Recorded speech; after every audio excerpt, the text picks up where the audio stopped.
নমস্কার বন্ধুরা, রান্নাঘরের রান্নাবান্নায় সবাইকে স্বাগত। আবারও একটা নতুন রান্না নিয়ে হাজির। আজকের রান্না এঁচোড় চিংড়ি।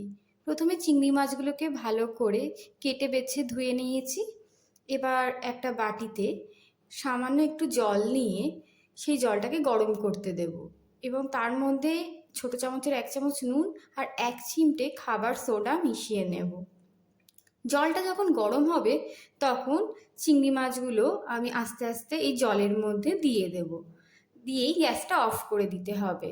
এই গরম জলের মধ্যে চিংড়ি মাছগুলো আধ ঘন্টা মতো ভিজিয়ে রাখবো। এর ফলে চিংড়ি মাছগুলো খুব সফট হয়ে যাবে, আর যাদের অ্যালার্জি হয় চিংড়ি মাছ খেয়ে সেটাও হবে না। তারপরে চিংড়ি মাছগুলো তেলের মধ্যে দিয়ে আমি সামান্য নুন আর হলুদ মিশিয়ে ভেজে নেব একটু লাল লাল করে। চিংড়ি মাছ যেহেতু আগেই গরম জলে দেওয়া ছিল, তাই জন্য চিংড়ি মাছ বেশিক্ষণ ধরে ভাজতে লাগবে না, তাহলে চিংড়ি মাছ বেশি শক্ত হয়ে যাবে। অল্প একটুখানি ভেজে নিয়েই আমি চিংড়ি মাছগুলোকে তুলে নেব। এরপর কড়াইতে যে তেলটা থাকবে সেই তেলের মধ্যেই আমি ফোড়ন দিয়ে দেব। চিংড়ি মাছগুলো আমার ভাজা হয়ে গেছে, আমি একটা বাটিতে তুলে রেখেছি। সেই তেলে যদি না থাকে আপনি একটুখানি তেল নিয়ে নেবেন।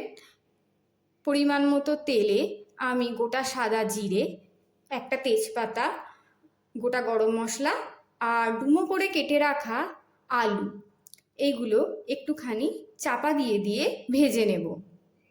আলুগুলো ভাজার সময় এতে একটু 1 চামচের মতো নুন দিয়ে দেব, তাহলে আলুর মধ্যে ভালোভাবে নুনটা ঢুকে যাবে এবং আলুগুলো তাড়াতাড়ি সেদ্ধ হয়ে যাবে।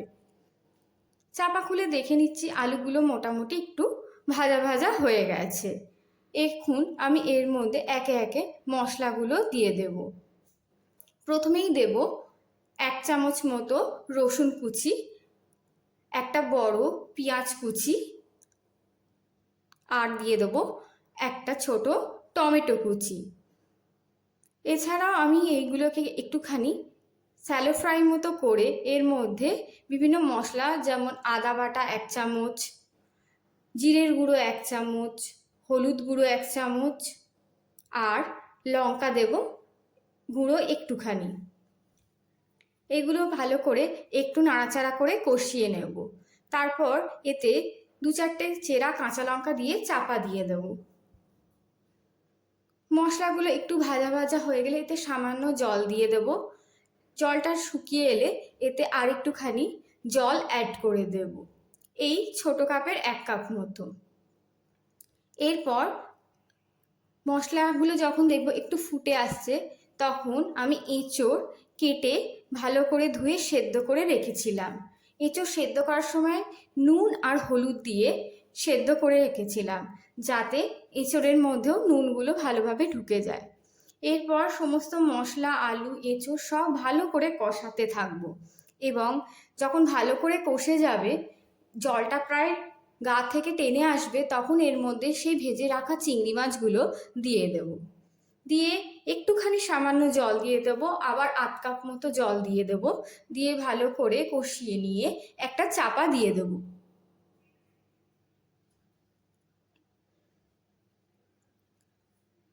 এবার একটুখানি 1 চামচ মতো নুন দিয়ে দেবো। এঁচোড়ে একটু নুন বেশি লাগে, তাই এর আগেও যেমন নুন দেওয়া হয়েছে এখনও আমি 1 চামচ স্বাদ মতো নুন দিলাম। আর বড় চামচের 1 চামচ চিনি দিয়ে দিলাম। একটু নাড়াচাড়া করে কষিয়ে নেব, ততক্ষণে জলটাও আস্তে আস্তে মরে যাবে। কিছুক্ষণ চাপা দিয়ে ফুটে গেলে ঢাকনা খুলে একবার দেখে নেব সমস্ত জল টেনে এসছে কিনা। হ্যাঁ, এখন দেখুন পুরোটাই টেনে গেছে জল।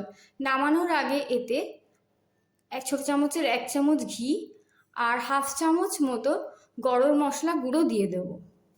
দিয়ে একটুখানি নাড়াচাড়া করে কষিয়ে নেব এবং নামানোর আগে আবার 2-4টে কাঁচা লঙ্কা চেরা দিয়ে দেব। তৈরি আমাদের এঁচোড় চিংড়ি। এঁচোড় চিংড়ি কেমন লাগলো রান্না করে দেখবেন আর কমেন্টসে অবশ্যই জানাবেন। নতুন ধরনের আরও নিত্য নতুন রেসিপি আপনাদের সামনে নিয়ে আসবো তাড়াতাড়ি। এই রান্নাটি বাড়িতে অবশ্যই তৈরি করবেন।